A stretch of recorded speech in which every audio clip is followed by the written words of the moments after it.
बंदूकें चुप हो गई हैं, गोलाबारी रुक गई है, सीज फायर हो गया है। लेकिन उरी के लोगों के लिए शांति बहुत दूर की बात लगती है। उनके दिलों में एक अलग किस्म का डर है। यह खामोशी धोखेबाज है।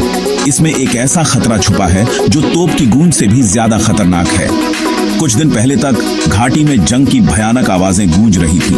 भारत और पाकिस्तान अपनी पुरानी दुश्मनी में बॉर्डर पर एक दूसरे पर गोलियां बरसा रहे थे। घर उजड़ गए, जानें चली गईं और डर हर वक्त का साथी बन गया। अब सीज फायर है, लेकिन जंग के जख्म गहरे हैं। उरी के लोग जो लगातार गोलाबारी के कारण अपने घर छोड़कर भागने पर मजबूर हो गए थे, वापस आना चाहते हैं, लेकिन उनका रास्ता बंद है। दुश्मन सिपाहियों से नहीं, बल्कि एक अनजान खतरनाक खतरे से।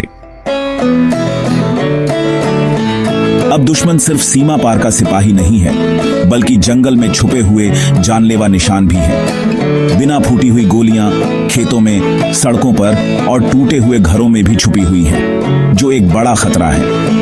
ये टाइम बम, सीमा पार गोलाबारी के बचे हुए निशान वापसी की उम्मीद को एक बुरे सपने में बदल सकते हैं। जम्मू कश्मीर पुलिस ने सख्त चेतावनी दी है। जमीन खतरनाक है, बिना फूटी हुई गोलियों से भरी हुई है।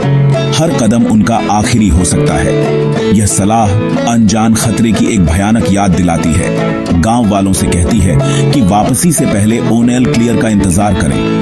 पुरानी दुर्घटनाओं की कहानियां हैं, उन जानों की जो इन छुपे हुए खतरों से चली गईं। डर साफ दिख रहा है उन लोगों के चेहरों पर जो वापस आना चाहते हैं। वे एक कठिन स्थिति में हैं, घर की याद में तड़प रहे हैं, लेकिन इस अनजान दुश्मन से भी डरते हैं जो उनका इंतजार कर रहा है।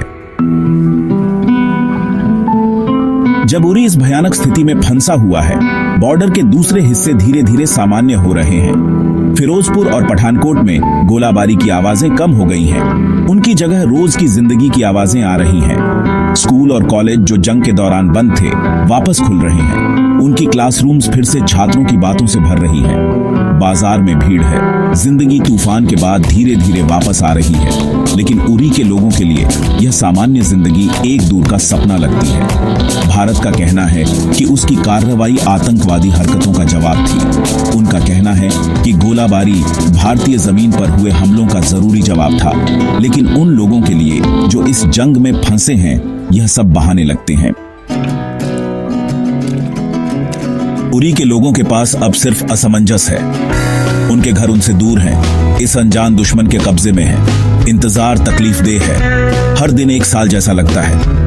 वे वापस आने की उम्मीद, अपनी टूटी हुई जिंदगी को दोबारा बनाने के सपने से चिपके हुए हैं। क्या वे कभी फिर से सुरक्षित महसूस करेंगे? क्या उनके बच्चे कभी खेत में बेफिक्र दौड़ेंगे? उनकी हंसी घाटी में गूंजेगी? ये सवाल हवा में लटका हुआ है। इस अनंत जंग की इंसानी कीमत की एक याद दिलाता है। सीज फायर से शांति आ गई होगी, लेकिन उरी के लोगों के लिए असली शांति अभी भी दूर है। उनकी यह हालत जंग के बाकी निशान की गवाही देती है। एक याद दिलाती है कि जब बंदूकें चुप हो जाती हैं, तब भी जंग के जख्म से खून बहता रहता है।